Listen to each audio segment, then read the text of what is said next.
Hello and welcome back to the Oscar highlights. We are coming almost to an end. We've got a couple more episodes left until our predictions. But today's episode, we're going to be talking about Licorice Pizza. Paul Thomas Anderson with Licorice Pizza. This is a fun one to be nominated. It's a hangout movie, which people seem to love or hate. Yeah, I had some conflicting feelings on it, but I think it was, an overall positive experience. Okay, so our experience was no one else was in this theater. Literally no one else. Yeah, it was just us. Sometimes, no one else is in it, but there's, another couple and then an old lady, whatever. But literally just us. Yeah. So we got to experience it in the big screen and still talk to each other if you wanted to. And we had, the nice reclining seats. It was a nice theater. But, yeah, we got very much out of our way to watch this. Mm-hmm. And this is still in theaters, so it's been in theaters for a long time, but not in a lot of them. Yeah. At least when we try to watch it. I mean, I haven't checked where the movie is. I watched it and moved on, but we went, 50 minutes out of our way? 45? It was 45 minutes out of our way, but... Crazy. I mean... It was worth it. Yeah, it was a worthwhile thing. I still really dislike the name. Licorice Pizza. Yeah. Which is a name for a vinyl record. Yeah, but it just doesn't... It's like one of those... It kind of reminded me of Mystic Pizza. Where it's just why are they going with this? I can't take... Well, I think he wanted a standout-ish title because the other option was Soggy Bottom, which is the name of the store he opens for the water mattresses, but I don't know. It sounds grosser, I guess, but it makes more sense for the movie itself. But since it's such a love letter to the 70s, I guess he felt like his vinyl records were a big part of his childhood. Well, yeah, it is a movie set in the San Fernando Valley, in the 70s, and it very much is 70s free love, let's not tell our parents what we're doing, our parents don't even know where we are. It did a good job at being 70s. Yeah. He focused on the fun stuff of the 70s, like the waterbeds. That's fun, and the arcades. Mm-hmm. And the clothes were great. You had the problem with the free love. Well, my thing is just Elena Haim. Her name is Elena Kane in the movie. And she's 25, or she says she's 25, but then, later in the film, someone says she's closer to 28. So let's just say 25 though. I'm not 25. I'm 24. I'm 25. And Gary Valentine, our other main character, is a 15-year-old. And I just can't wrap my head around, not even if it was legal, okay? Which it's not in most states. It's not in any state. Yeah, that's true. I don't think there is any state that is lower than 16 as the age of consent, but even if there wasn't a legality issue, they didn't do anything. No, but they were still dating. Kinda, but then at the end she says she loves him. But she doesn't. I got the feeling that, their dating is more them trying to prove to themselves certain things. I don't know. And not love. But okay. I have a different What you mean is theory. the age gap is too much. Well, it's just weird. I can't... It's super weird, yeah. As a 24-year-old, I can't even imagine hanging out with a 15-year-old. Never, let alone having any type of romantic... If I'm 10 years older than you, which is more, because she's 28, that's her real age in the movie. In real life, she's 30. Cooper Hoffman is 18? Yeah. Which, by the way, did a great 18 job. or 19. Yeah. Oh, the acting was great. Loved it. Loved it. Amazing. No, yeah, this is a breakout role for both of them. Mm-hmm. I think people are mostly focusing on Elena because she's so unique. Yeah, and she's already famous for her singing. And yeah, what she brings to the table is really unique. What Cooper Hoffman, I mean, he has the name, but I don't know. He still has a long time to come into his own. Yeah, he'll make his mark, and I think he will definitely if he keeps doing what he's doing. Yeah. But the age gap is probably the biggest issue with this movie. Well, there's the Asian jokes. Yes. Which, why? Because it doesn't... Okay, if I understand the purpose of it being like he's supposed to be an idiot, but he doesn't come off as we're supposed to laugh at him. It's more like we're supposed to laugh at the joke, and the joke's not good. Yeah. So if we're supposed to laugh at him, I guess it could work, but it just doesn't come off like that to me. It comes off as maybe P.H. Anderson thinks it's funny to make fun of the Japanese wives. I don't know. I really can't speak for that. Just kind of going off of what he says, you know. I think he mentioned that he has a Asian mother-in-law because Maya Rudolph's stepmom. Yeah. Maya Rudolph is also in this. Yeah. But yeah, he's married to Maya Rudolph. But by the way, I don't like Maya Rudolph. I just not as a person. I mean, I don't know her. Yeah. I don't think she's funny, and they're such a weird couple. And her being in this kind of threw me off. Where I was like, kind of just takes me out of the movie because like, oh, that's his wife. Right. Because you don't think of her... Well, I didn't think of her as a character. I thought about like, that's his wife. And that's the problem with cameos sometimes. Which was a problem that 1917 had, where they had big actors doing small roles and it takes you out. So that's another very tiny issue. My thing with like the age gap thing is like, that's the thing that bothered me the most and why I don't think I could ever love this movie. And I mean, I do understand that some of the purpose of it is that kind of teenage male fantasy of having a hot Jewish babysitter that's into you. How is she hot? I'm so confused. Well, that's what he said the fantasy was. I'm not saying that she is or not. That's just what the fantasy is. I'm not saying she is or not either, but she would never be universally attractive. But every man in this is attracted to her, which also takes me off. I don't know, there's a lot of this that takes me off. And it stops feeling like a movie because I guess I overthink it. If you're into the 70s, if you're into the West Coast in the 70s, right? West Coast in the 70s is not the East Coast. They're very different. Yeah. They're rock and roll and hippies. That's true. So if you're into the hippie West Coast 70s, this is a great hangout movie for you. I think it's very fun and cool, and like a retrospective look at it is always fun. Like Once Upon a Time in Hollywood. That was fun. Yeah. And that was a hangout movie in a way, but this is more of a hangout movie. And it doesn't work as great. Well, I think this is more of like a love letter to the 70s in general, whereas, or like youth in the 70s, whereas, you know, Once Upon a Time in Hollywood is more of a... It's late 60s. A love letter to movie making and like that kind of scene in the 60s and 70s. Sure, yeah. I mean, it's different.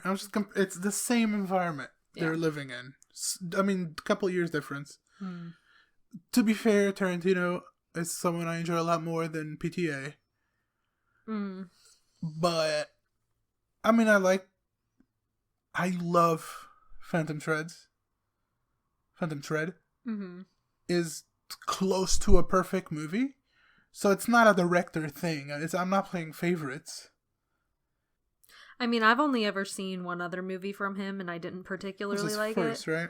It might have been. It was Hard 8, which I didn't like the story, so I wasn't really gonna like the film. But with this one, I mean, don't get me wrong, I liked it. I thought it was enjoyable. I thought like the performances were really good. It was entertaining. Like, I wasn't bored. It's lighthearted. It's lighthearted. The length, even though it's over 2 hours, it doesn't really feel like it. It really doesn't. So, you know, I think it moves really well. And yeah, it does fumble a bit with, like, I know a lot of people have the problems with the Asian jokes that are in there. There's not that many people that have a problem with the age gap, because again, it's just a movie, it's just fantasy, but like, And they I don't know. They don't really do much, but it's just true. Awkward. It is awkward to because I would never. If a 15-year-old talks to me, I see a kid talking to me. Yeah. I don't see a potential. Which I guess in the beginning, that's what she sees. He's the one that fights to have her fall for him. Yeah. But it definitely is kind of like, it definitely feels like a teenage boy fantasy, because in my mind, or at least how I perceived it, was you have this 15-year-old, he tries to get Elena, who's much older than him, who's not old, but is older. But then, you know, even when he's, you know, hanging out with her, yeah, she's not really, like, being receptive too much. But then he also is, like, flirting with some of the girls his age, and, you know, he's always trying to, you know, be kind of suave, and he's confident and all this other stuff. But she's also trying to find other men. Well, yeah, but it's all like, it's another kind of 15-year-old boy with the other actor who is Jewish but not really Jewish. Yeah, she does like try to go with the senator person who turns out to be gay. Sean Penn. Yeah. Oh yeah, Sean Penn. Yeah. But it doesn't. Nothing ever feels right. Like it. I don't know. Part of me is like, maybe in the 70s women acted younger than they were and men acted older than they were, because that is the dynamic that they have. Sure. You know, where she's 25, but she's got nothing. No, she hasn't done anything. She is very much like just going through life. Yeah. I think a lot of people do that, though. You go through life until you're like, damn, I'm old. Yeah. I gotta tighten up. Yeah. I can see that happening. I mean, 70s, you're supposed to go with it. Yeah. In the West Coast, right? You kind of go with it. You take life for what it gives you. She doesn't seem to plan very much ahead. Mm-hmm. I don't know.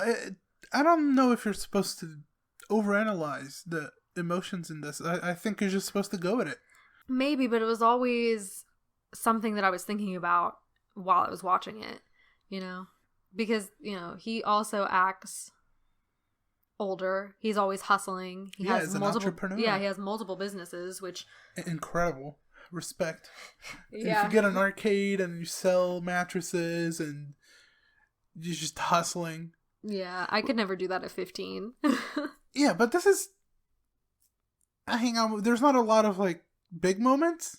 It's made of little moments, except for, I guess, the van falling backwards.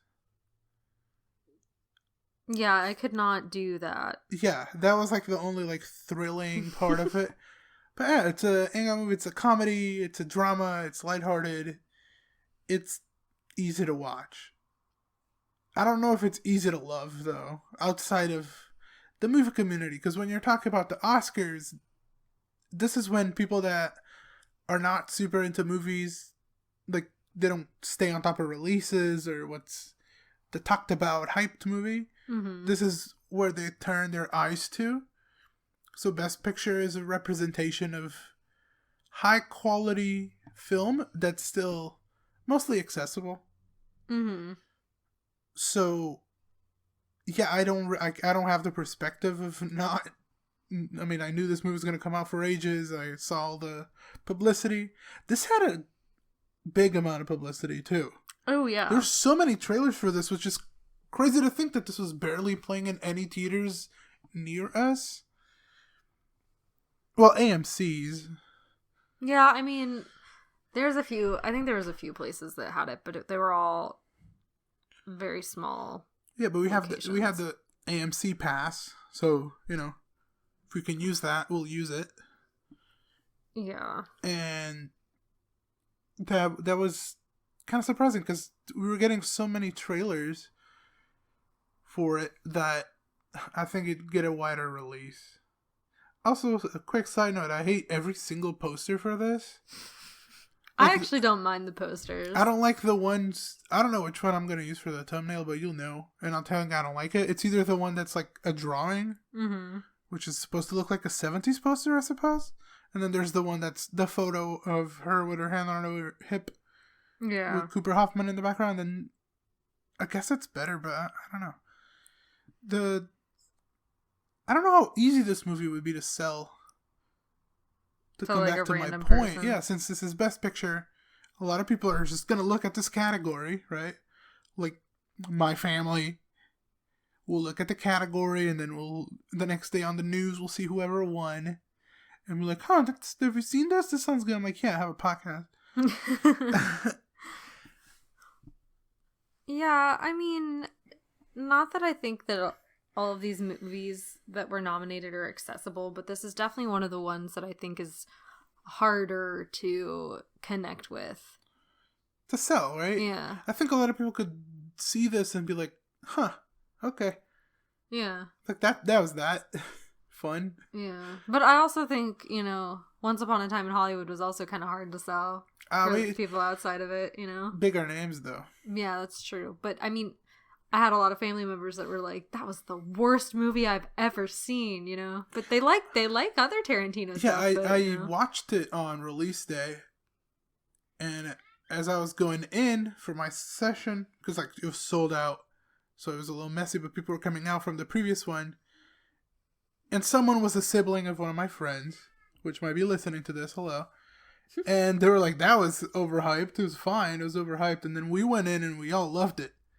Like, his brother watched it before us, came out, told us it overhyped. We went in, we were losing our minds. We were loving Once Upon a Time in Hollywood. We were laughing. Yeah. Great crowd. So, different? I don't know. We watched it, again, in a completely empty room. Could it be different if there was people in it laughing at the jokes? And we could... Because other people's enjoyment always... I like that. I like sitting in a theater and people are laughing and I'm like, damn, people are enjoying this. I like it. Yeah, unless it's really bad. That's also I like it that they're getting laughter. No, are you kidding? We watched House of Gucci in the theater, and there is some girl losing her mind every 10 seconds.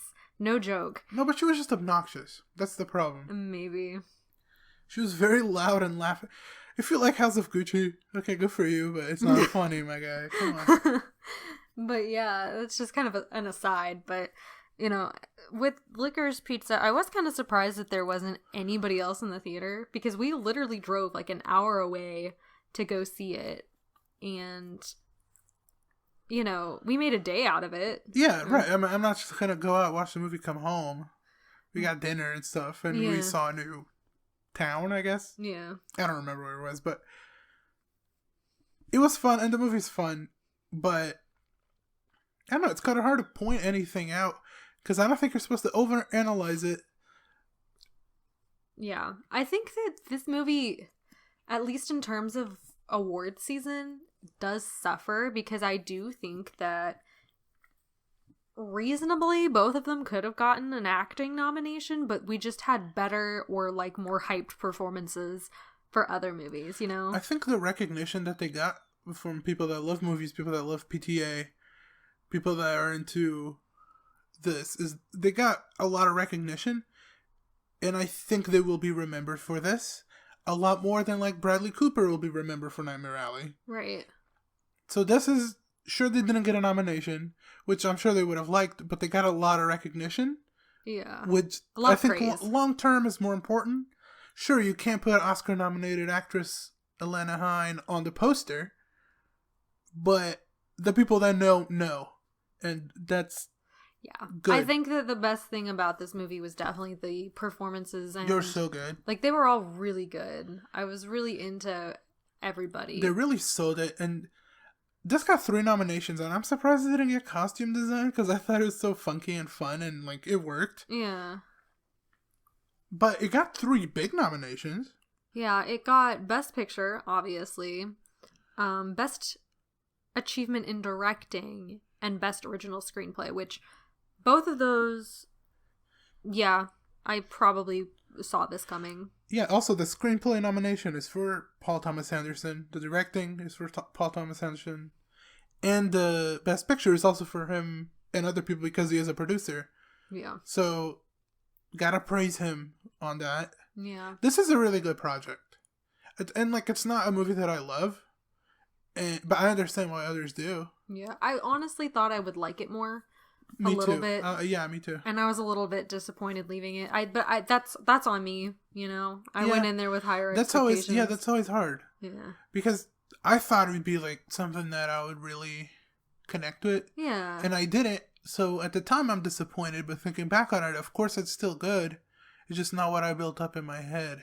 Yeah. But I think I also suffered with that. Yeah, Paul Thomas Anderson and his period pieces of nostalgia. Well, when he did Phantom Thread, that's not nostalgia, or The Master, whatever. But he does period pieces and he makes them so fluent. No matter what genre it is or what period it is, they just kind of work. And I feel like he's a very dedicated director in that sense. But this one was like probably personal to him. Kind of felt like he put a lot of him into the character. Uh-huh.